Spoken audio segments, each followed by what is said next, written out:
Match et victoire amplement méritée.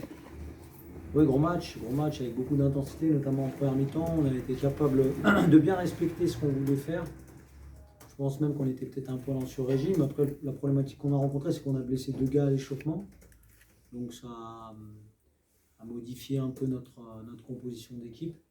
Donc je savais aussi que si on avait un ou deux pépins, ça allait être compliqué sur la restructuration de l'équipe. Et on s'est retrouvé avec un 9 à l'aile, un ailier au centre et un troisième au centre sur la fin de match. Donc c'était assez folklorique, mais l'état d'esprit était là. C'était cool. En deuxième mi-temps, tu mets en place un jeu qui te permet d'occuper le terrain, surtout d'être patient, dominateur, relativement tranquille, serein. C'est un peu l'ADN de ton équipe cette saison. On a changé un peu notre fusil d'épaule en deuxième mi-temps parce que de par les changements qu'on a dû faire, on savait qu'on allait très vite devoir changer parce qu'on avait 2 centres qui avaient des petits problèmes à la cuisse. Et du coup, on n'allait pas pouvoir produire du jeu en n'ayant pas de centre de métier. Donc on a dit qu'on allait occuper plus, alterner plus. Que je crois que le défaut de la première, ça a été ça, le tout petit manque d'alternance. Mais c'est vrai qu'on avait mis beaucoup d'intensité. Je pense que l'intensité qu'on a mise en première, en fait, elle nous a permis elle n'a pas permis à Angoulême d'avoir le surplus d'énergie en fin de match pour aller le chercher. Et du coup, voilà, c'était un gros match. À l'aller, il y avait eu des fêtes Tout à fait. essentiellement basées sur la défense d'Angoulême, qui avait été très performante. Très performant. Là, tu avais beaucoup étudié, beaucoup travaillé. On s'est beaucoup concentré sur nous. Hein. Voilà. On s'est beaucoup concentré sur nous. Depuis quelques temps, on se concentre plus sur nous que sur les adversaires. Bien sûr qu'on avait observé Angoulême. On savait que voilà, ils avaient une charnière plutôt dangereuse. Et que si on les laisse jouer, on l'a vu un petit peu en début de seconde période, ça devient compliqué parce que c'est une équipe qui est capable de mettre du rythme, qui a des grosses individualités. Donc nous, l'objectif pour nous, c'était d'être en place défensivement et d'être très, très rapide sur les transitions, sur les contre-attaques. Et c'est là où on a été plutôt pas mal. On a été aussi très solide en conquête. Hormis la toute fin de match où je pense qu'il y a un ou deux coups de sifflet discutables, mais bon, ça c'est la loi, hein, c'est comme ça, hein, les arbitres sont là pour prendre des décisions. On a été quand même plutôt solide. C'est une excellente opération. Meilleure que celle d'Albi, ouais. Voilà, que celle de la semaine dernière.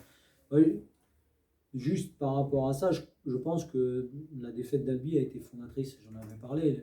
J'avais dit que la seule chose qui nous manquait, c'était la victoire. J'avais trouvé l'état d'esprit en deuxième période contre Albi assez exceptionnel, les gars, alors qu'on avait pris un carton rouge, qu'on nous avait refusé un essai. On est revenu dans le match, on s'est accroché. Et malheureusement, le coup du sort a fait qu'on n'a pas remporté ce match-là. Et j'ai retrouvé cette attitude ce soir. Justement, Albi avait perdu le match à la 75e. Hein, donc, à Blagnac à la 80e. À Blagnac à la 80e, voilà. Mais on va parler d'Albi, 75e. Et là, à un moment, quand tu as vu qu'il y avait ce score qui était limite, tu t'es dit, putain, c'est pas possible, le scénario va se refaire. Honnêtement, c'est sûr, comptablement, ça aurait été une grosse déception. Après, ça n'aurait rien changé au match. Parce que pour moi, j'étais fier des gars, j'étais fier de ce qu'ils avaient fait jusque-là.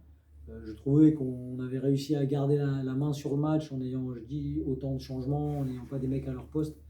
Donc j'aurais été vraiment déçu pour les mecs, mais ça n'aurait rien changé sur le constat qu'on aurait fait et le contenu. Après, dans une saison, en général, ça s'équilibre. On n'a pas été chanceux contre Albi, et là, on a su aller chercher cette touche à la dernière seconde. Donc, on a provoqué la chance, on est allé la chercher, on a refusé de prendre cet essai. C'est un hold-up quand même si vous perdez ce match, parce qu'avec les points en plus les points laissés en route au pied, ça aurait été, ça aurait été complètement immérité. C'est comme ça, c'est le rugby, il faut savoir capitaliser. Je pense que l'essai aussi en début de seconde sur le contre, on fait bien, parce qu'on était dans une phase un peu complexe. Voilà. Après, on a laissé des points au pied. Johan, l'enjeu de ce match, c'était aussi le top 2. Est-ce que vous pensez que Soyon Angoulême est écarté de cette course au top 2 Écarté, non. Ils avaient des points d'avance sur nous. Vous avez un match en moins. On a un match en moins. Et c'est un match en moins, c'est un match à jouer. Hein.